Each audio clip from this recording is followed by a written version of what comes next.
Assalamualaikum warahmatullahi wabarakatuh. Perkenalkan kami dari kelompok 3 mata kuliah Pendidikan Pancasila Universitas Negeri Padang dengan dosen pengampu Bapak Larisman MPD. Pada kesempatan kali ini, kami akan menjelaskan materi tentang implementasi nilai-nilai Pancasila dalam kehidupan berbangsa dan bernegara.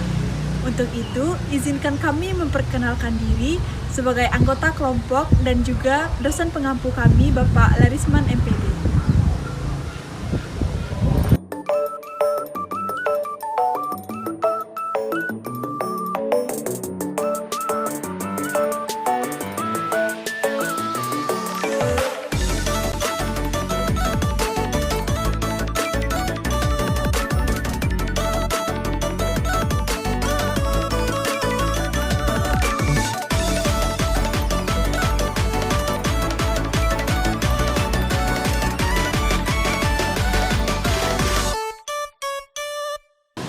Implementasi Pancasila terdapat pada pasal 30 dan pasal 27 ayat 3, merupakan pancaran dari sila pertama Pancasila. Pokok pikiran ini ialah fundamental yang membangun pertahanan dan keamanan nasional. Implementasi harus dimulai dari masyarakat, karena negara Indonesia adalah negara hukum. Keamanan dan pertahanan harus dimulai dari kemanusiaan, bukan hanya kekuasaan. Maka tidak terjadinya penyimpangan hak-hak dan kewajiban oleh masyarakat Indonesia. Berikutnya, implementasi nilai-nilai Pancasila dalam bidang politik. Nah, sebelumnya, Pancasila merupakan dasar negara dan falsafah hidup bangsa Indonesia yang mana dijadikan sebagai pedoman hidup bangsa Indonesia dalam menjalani kehidupan berbangsa dan bernegara. Salah satunya dalam kehidupan berpolitik. Nah, untuk itu, dalam kehidupan berpolitik seharusnya berjalan sesuai dengan nilai-nilai Pancasila agar dapat mewujudkan 5 pilar ideologi bangsa Indonesia untuk Indonesia yang adil dan makmur. Perwujudan nilai-nilai Pancasila dalam bidang politik dapat berbentuk dalam berbagai hal, misalnya dalam sistem demokrasi, lembaga negara, dan hak asasi. Yang pertama yaitu hak asasi. Dalam pemenuhan hak asasi seharusnya berjalan dengan menjaga keselarasan antara hak dan kewajiban. Kedua yaitu sistem demokrasi. Indonesia menganut sistem demokrasi Pancasila, yang mana salah satu perwujudannya yaitu ikut serta dalam pelaksanaan pemilihan umum. Nah, selanjutnya tidak curang dan sportif dalam berkampanye, lalu saling menghargai dan menghormati setiap keputusan orang lain, dan mengikuti peraturan undang-undang yang sesuai berlaku di Indonesia. Nah, selanjutnya yang akan implementasi nilai-nilai Pancasila yang akan disampaikan oleh rekan saya.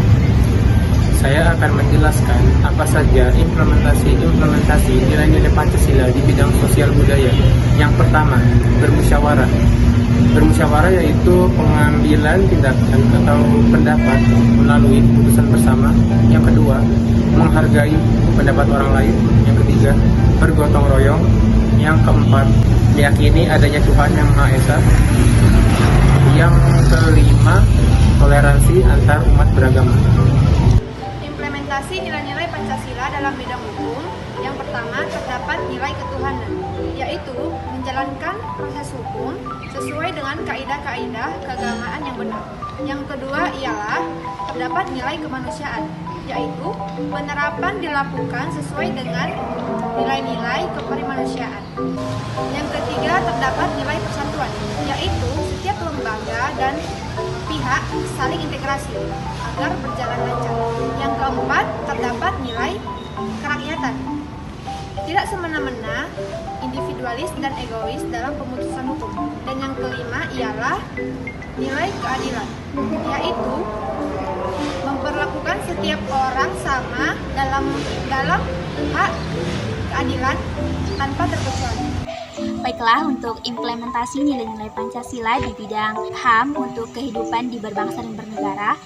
Namun sebelum kita masuk ke implementasinya, kita bahas dulu pengertian dari HAM. HAM atau hak asasi manusia adalah hak yang melekat dalam diri manusia sejak manusia itu dilahirkan.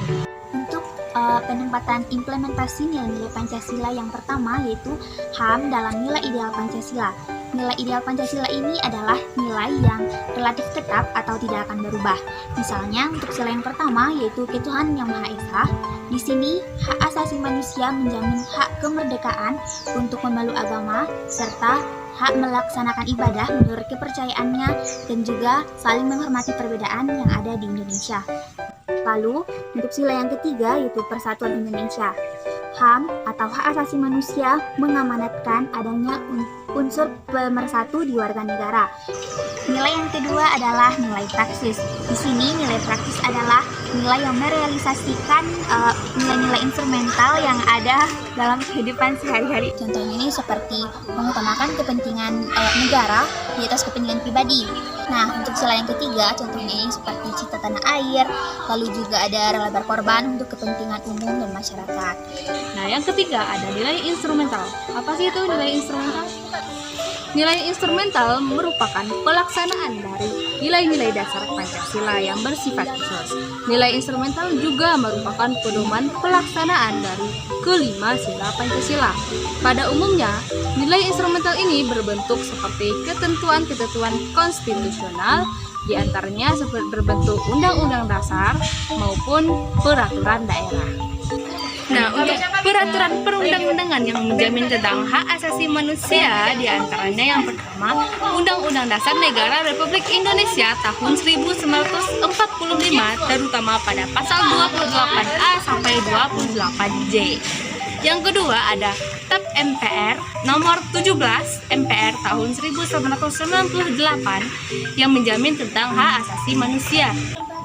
Selain dari dua peraturan tadi, peraturan perundang-undangan yang menjamin hak asasi manusia juga terdapat dalam ketentuan undang-undang organik, ketentuan peraturan pemerintah, ketentuan peraturan pemerintah pengganti undang-undang, dan juga ketetapan presiden.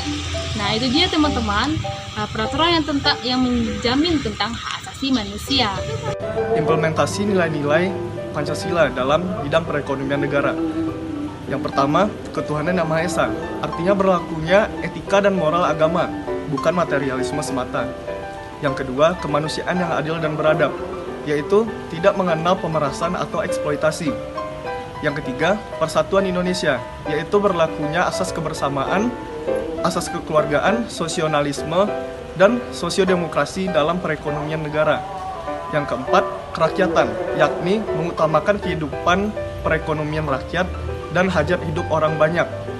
Usaha kooperatif seharusnya menjiwai perilaku ekonomi perorangan dan kemasyarakatan.